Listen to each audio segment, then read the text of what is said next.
The purpose of this video is to give you an example of your average mid to low elo game of Deadlock and how you can apply Pocket's game plan to carry them. Throughout the gameplay, I'll be pausing to provide commentary on my decision making, from items to rotation choices and more. By the end of this video, you should have an overview of why Pocket is so strong at dictating the pace of games when left unchecked, and an overview of the constant decision making necessary to win games in Deadlock.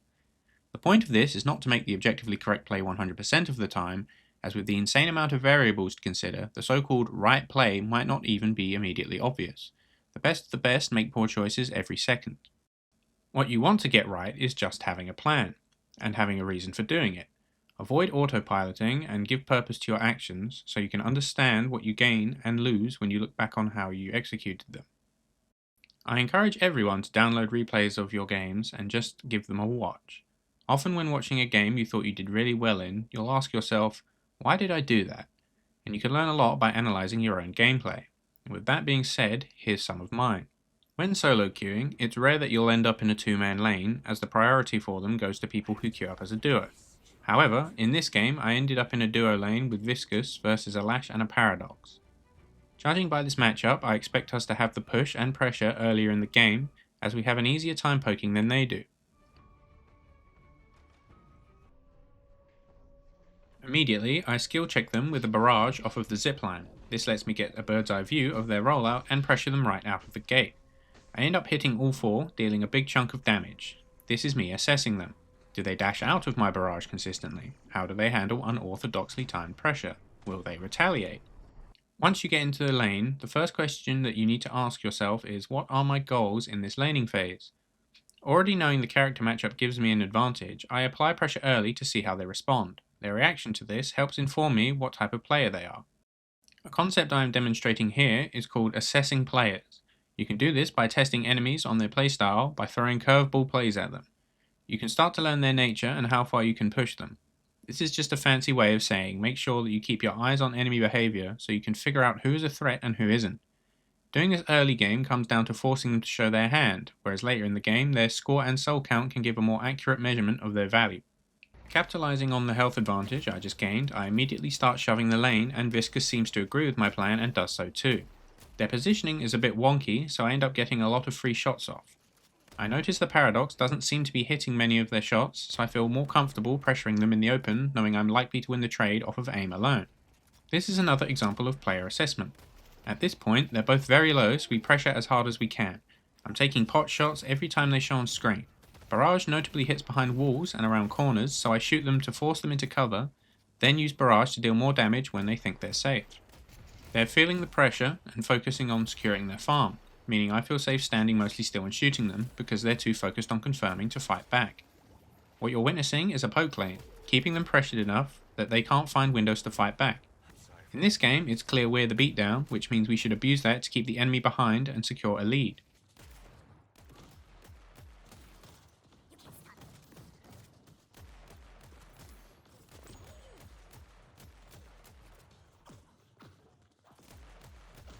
Eventually, we get a kill onto Lash just by bullying him under tower. From what I've gathered, neither player seems to be a threat. If we continue the laning phase, just making sure Lash is too low to ever all-in us, we should be able to just pressure this tower down and unlock the map. With both Cube and Satchel, it would be very risky for Paradox to engage by ulting either of us under the tower, as we could just neutralize it.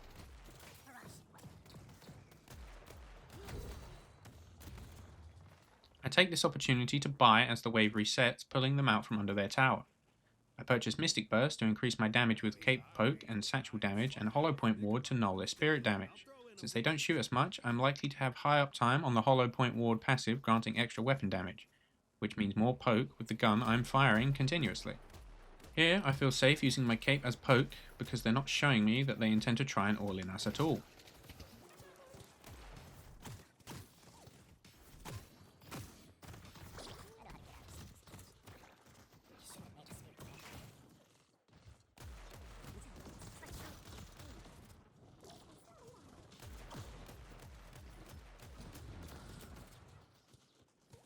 Lash dies here again, leaving Paradox low in lane. I'm missing a lot of my shots and not prioritizing farm because I'm tunnel visioned on keeping Paradox under a constant fear of death.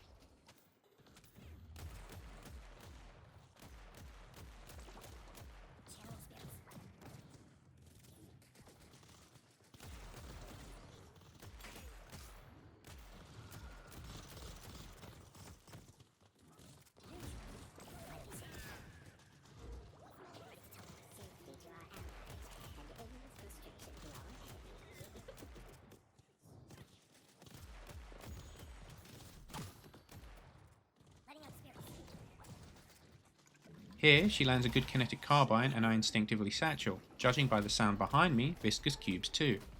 We know the only way they pose a threat is if they hit us with crowd control and get on top of us, so we react accordingly.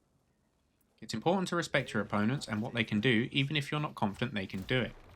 Knowing what the enemy hero's game plan is in opposition to yours lets you get a good idea of how to play the lane.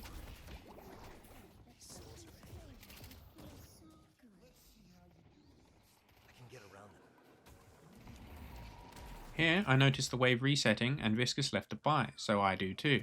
I use my big soul lead early on to buy kinetic dash for more gun damage, as well as the Duke and all-in potential. This is a power spike. A power spike is exactly that, a spike in power. Heroes do not scale linearly, and each hero has different power spikes depending on their scaling and the items they buy. Early on, Pocket's biggest power spikes come from mobility, unlocking his playstyle.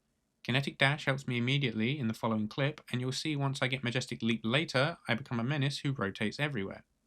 I'm going to let this next clip roll, and we can talk about what happened and why it worked afterwards.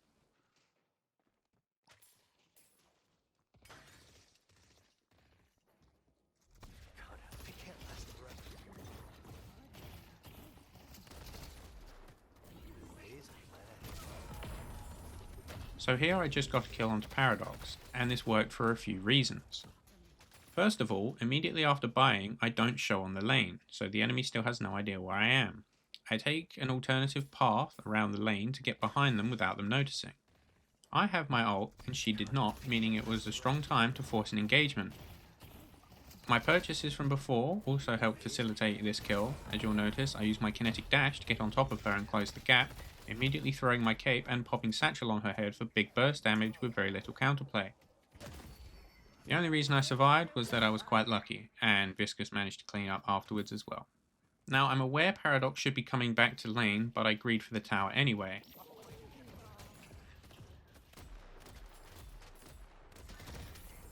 And since I'm so low, and I ended up rolling into a wall, I end up dying for it. So now is a good time to talk about dying in MOBA. Dying is one of the worst things you can do in a MOBA, as you might expect, because it guarantees that you pose no threat for a set duration. You are not on the map to fight, you aren't farming and getting stronger, and you aren't exerting pressure. What you'll come to understand is that when a strong hero is alive on the map, people are forced to play around them. When you have a lead, you want to avoid dying as much as possible.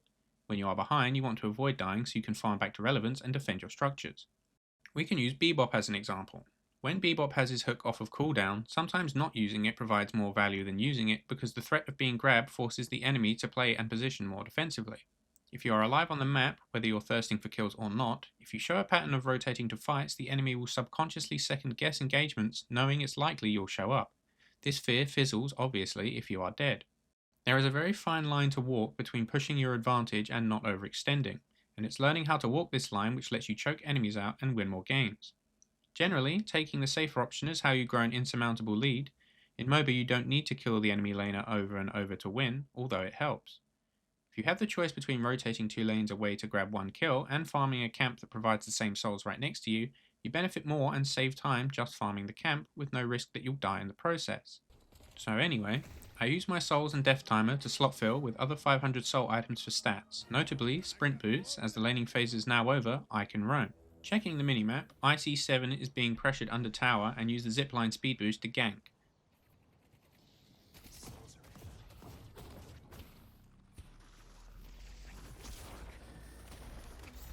Unfortunately, I just miss killing the Haze as she lands her sleep dagger. With faith in Viscous to keep the lane under control, I greed around for kills and overstay in this lane to make sure we have enough pressure for my teammates to take the Guardian.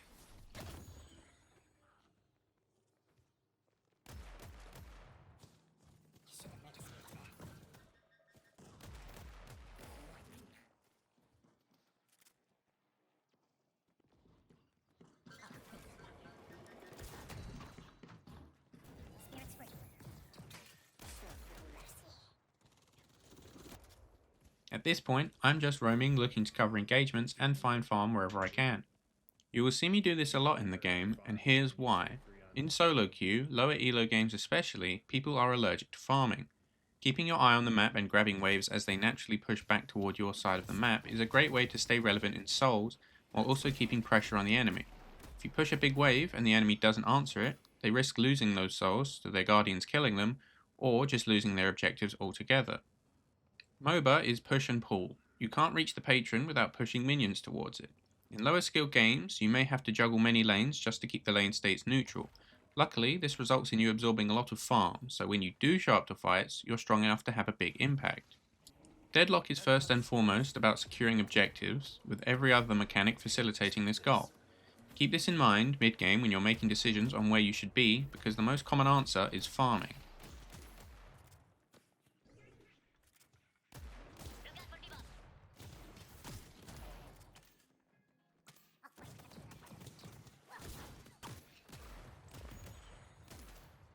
With just over 2,000 souls, I buy Mystic Vulnerability to up my kill threat, notably delaying my Majestic Leap. I see another opportunity to rotate on the Bebop, who is a bit too far up the lane. Haze also shows on the minimap.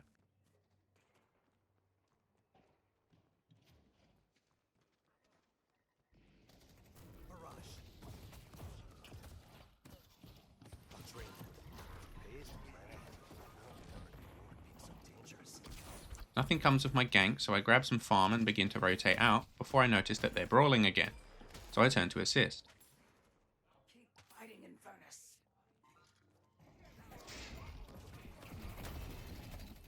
My pressure allows Mirage to get out. Here, I return to my objective of keeping lanes pushed while rotating for opportunities. As mentioned, with Pocket's mobility, you're incredibly efficient at doing this.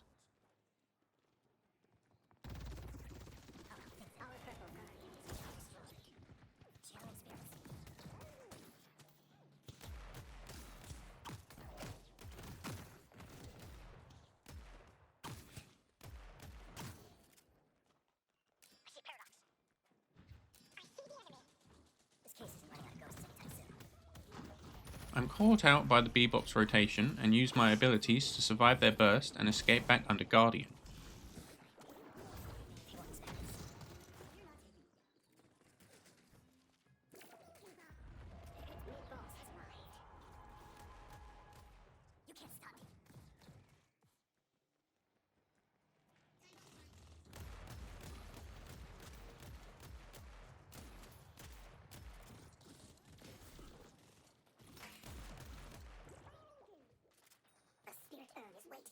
I rotate to green as the minimap tells me a big wave of souls is building up for me to collect with nobody nearby.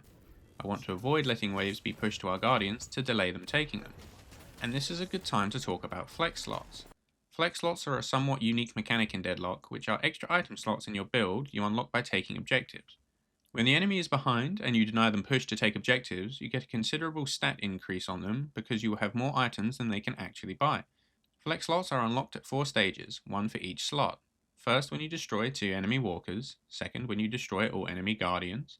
3, when you destroy all enemy walkers. And finally, the 4th one, when you destroy 1 enemy shrine. You should prioritize unlocking all your flex slots as it is the biggest one-sided power spike you can achieve in the game.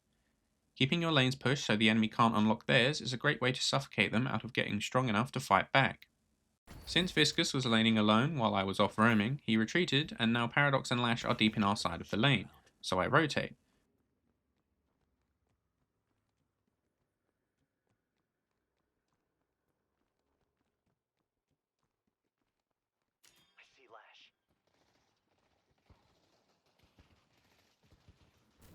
I get the jump on the Paradox knowing I have the damage to kill her. Viscus follows up and we turn it into 2 kills.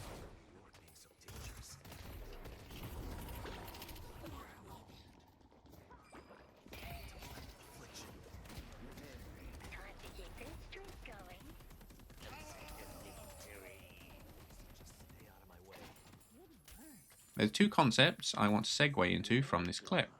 First is knowing your damage. This is a difficult concept to understand if you're new to MOBAs, as there's a lot of numbers and making sense of them is no easy task. All I can say is to limit test and pay attention to how much damage you do on average across different scenarios, then apply it to future engagements. This is a key concept, especially for burst-focused heroes, as it'll stop the situation where you ask yourself, how did he survive that, while you're staring at the death timer because you overcommitted for a kill you were never likely going to get. It took me around 10 years of MOBA to get a feel for it that I have, and that's how I learned. I encourage you to play more if you want to improve, because it's small metrics like this that you don't realise which help you make better decisions in game. Another concept we can lift from TCG here is going for lethal. In card games, judging your available resources and when it's time to flip the switch and go for the kill is how great players win games early. Immediately after I saw Paradox, I knew I had the resources to kill her. Here's a few points. She wasn't at full health, she didn't have teammates nearby to back her up, I had all my cooldowns and strong damage items, she was behind in souls, and most importantly, she was out of position. Another thing new players struggle to conceptualize is positioning. Here I'm applying it to the lane state you see. In this context, they were very shoved on our side of the map with no vision of where I was and got punished for it. Flash even thought he was safe enough to try and steal our camps. Since their Guardian is down and ours is not, they have a much larger distance to cover to escape to what would be considered safety, meaning we can just run them down and kill them. Keep in mind where you are on the map at all times and where the closest safety point is. This can range from something as small as a corner to break line of sight to your nearest teammates, to Guardians and Walkers. Have an exit plan ready when you're in enemy territory so that if someone gets the jump on you, you can just dip. The underground is a mysterious place in Deadlock that most players spend very little time in. This absolute maze can be a great way to shake pursuers. Once more I see minions stacking in the unattended green, so I rotate to collect. I'll be safe in this case.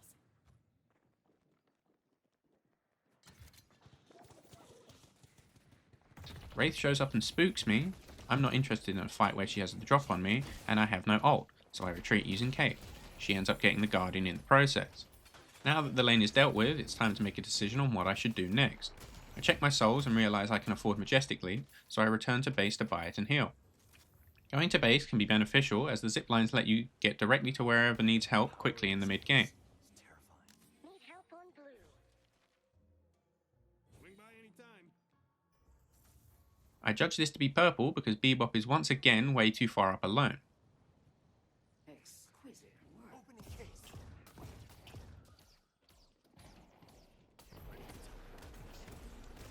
Trying to kill me.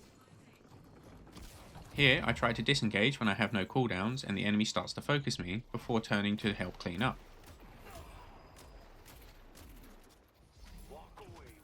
I chase Paradox and manage to kill her here. Pay no attention to my bad aim.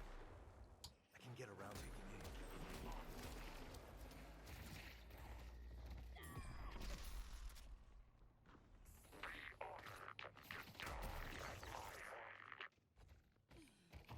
Beginner shows up from God knows where, so I grab her too. I decide now is a good time to push the blue walker, as we just neutralized a few who could defend, and I'm not really scared of anyone knowing I can survive any engagement attempts that they make. I'm just focusing on keeping blue pushed while a lot of my teammates are around to ensure we have a numbers advantage and try and get this walker down. It ends up mostly just being wasted time though, as there's a lot of back and forth without any real kills being acquired.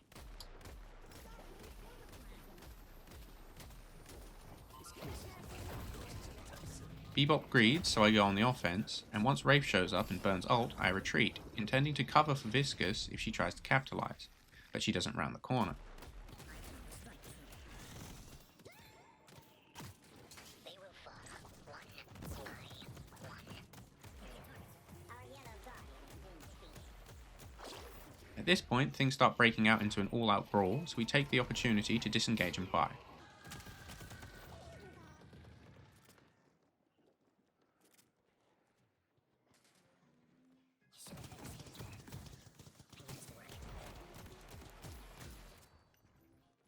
I opt for Spirit Lifesteal as fights are starting to contain more heroes and I want my big afflictions to give me more healing value. My teammate calls for help delivering the urn, so I rotate, using Majestic Leap to cover 2 lanes quickly. When your team suggests a course of action, more often than not it's beneficial to participate. The more players making the wrong decision at once, the less likely it is to be a wrong decision. This is a team game after all, there's power in numbers. Trusting your team on calls is a great way to build morale and establish you as a cohesive unit. The team that works together better almost always wins. There are exceptions, however in this case, delivering the urn provides substantial souls and I'd spent most of the game ignoring it. I walk into a fight and aim to clean up. The Paradox is trying to flee, so I chase. As Pocket, you are more likely to be successful in fights if you let your team do the hard work for you and show up late. With all your cooldowns and full health, you can burst enemies, barely hanging on, and turn the tide. Immediately, I see 2 enemy heroes stacking on the rotation and dollar signs appear in my eyes. Using Majestic Leap, I land right on top of them and pop ult.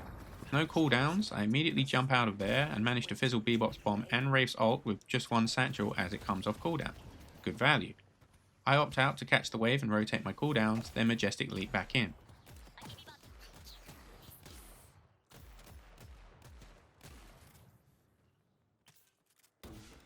This case isn't running out of ghosts anytime soon. Trusting my team has Bebop covered, I farm a camp, wasting less time. Doesn't take 3 to kill the enemy team's worst player.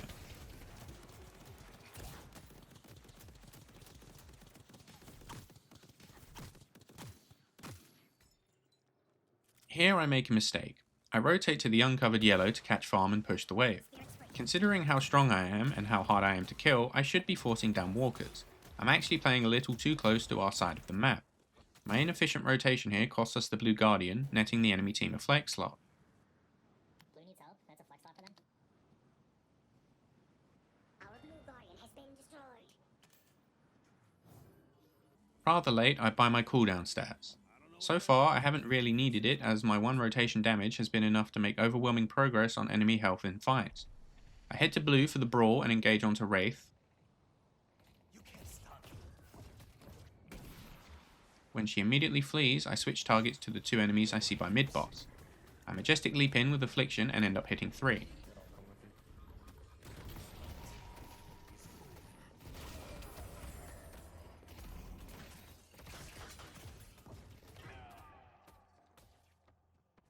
Failing to kill Paradox, I take advantage of them fleeing to pressure blue lane. Sometimes you don't need to kill the enemy, just take them out of the fight.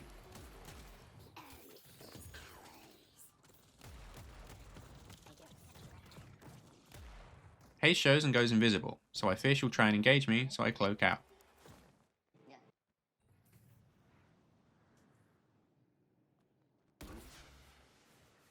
The enemy team is MIA and all lanes but blue are handled, so I shove blue. With 3 finally showing on the map, I make the call to push for blue walker, knowing I can easily survive a 1v2. Channel expands.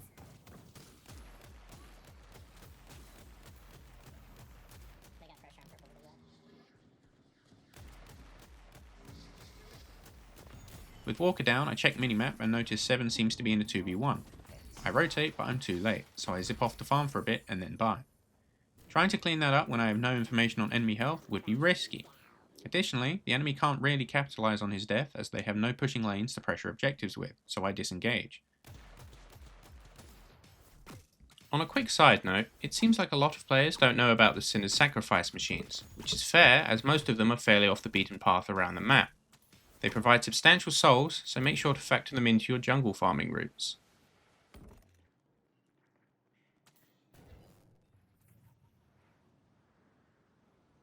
We weren't meant to wield this much power. I skip mid-game items and get Kevlar, knowing it will make me unkillable and stronger at pushing their base, potentially surviving 3v1s. Once again, big wave builds up and I am there to collect. I find Bebop, again, way too far up, so we collect our free kill. Over the course of the game, you will naturally figure out who on the enemy team is a threat and who isn't, and play and itemize accordingly. At no point was I scared of dying to Bebop, Lash or Paradox as their skills were exposed to me in the laning phase. Later in the game, I have a few run-ins with McGinnis that I play more defensively from, as I don't know her capabilities. Really though, her score should be enough to inform. A brawl is breaking out, so I begin to rotate while catching the wave. On the topic of assessing the enemy, you can apply this to your teammates as well.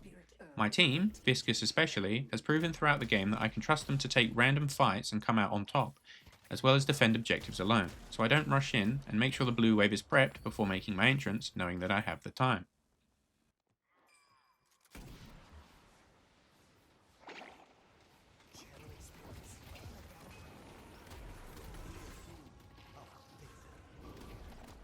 We catch Lash way out of position after the enemy gets separated, and we grab our free kill and push onto their green as 5. Here, due to some miscommunication, some of our team head off to try and take mid-boss while me and Infernus stay to try and push down the Guardians.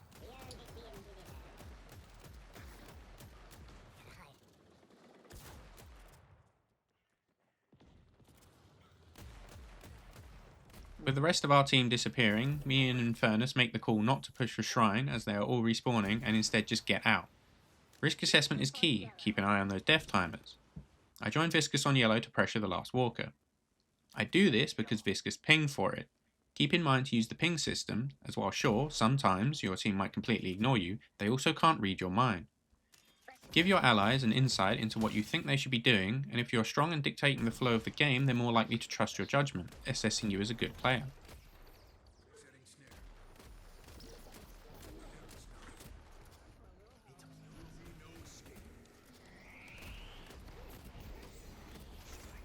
Hayes goes for the play, so I press my button and go invulnerable, killing her as she tries to escape. We convert that pressure into the walker.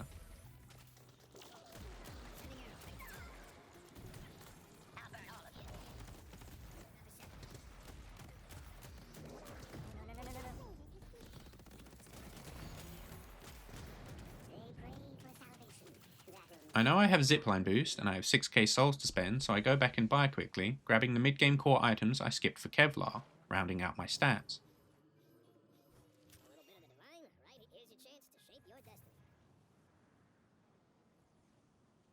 Barrage. Assuming my team can handle the yellow push, I use Majestic Leap to split to purple while the enemy is distracted.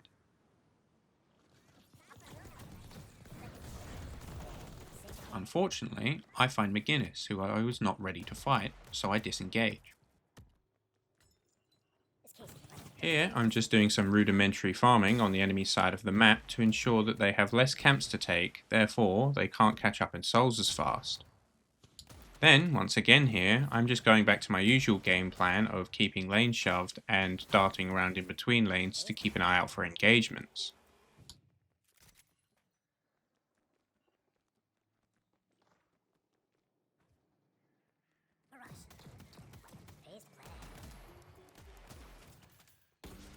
I start moving to catch purple before I realise two others are moving to it, so divert my attention to the Wraith who just showed up on the minimap. McGinnis joins and I wait until they separate and 1v1 the McGinnis, giving me room to pressure their base guardians. This case isn't running out of ghosts anytime soon. Getting ready to teleport. The light will dwindle away.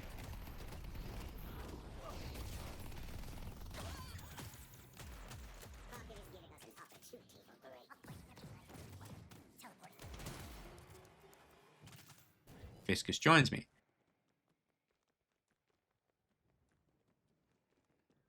Hayes tries to play again, and I press my button and win.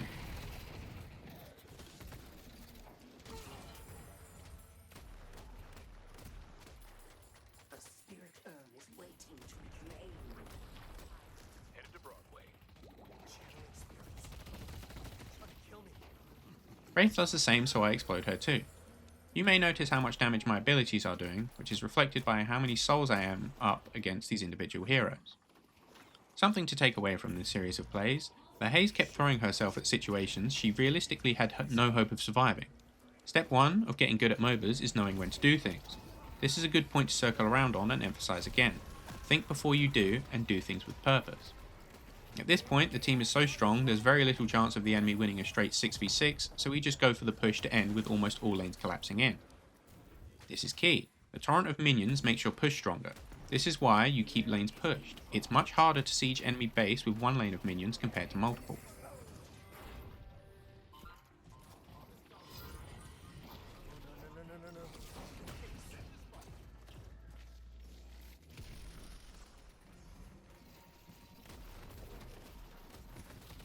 I can get around. Here I hear the enemy Wraith ulting and watch her round the corner. I barrage to exert pressure and Mirage has the same idea, counter-engaging. We burst her.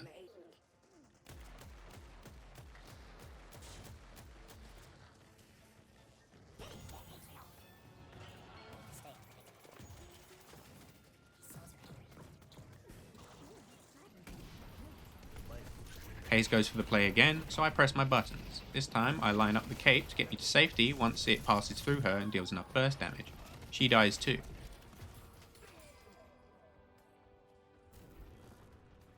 Good job.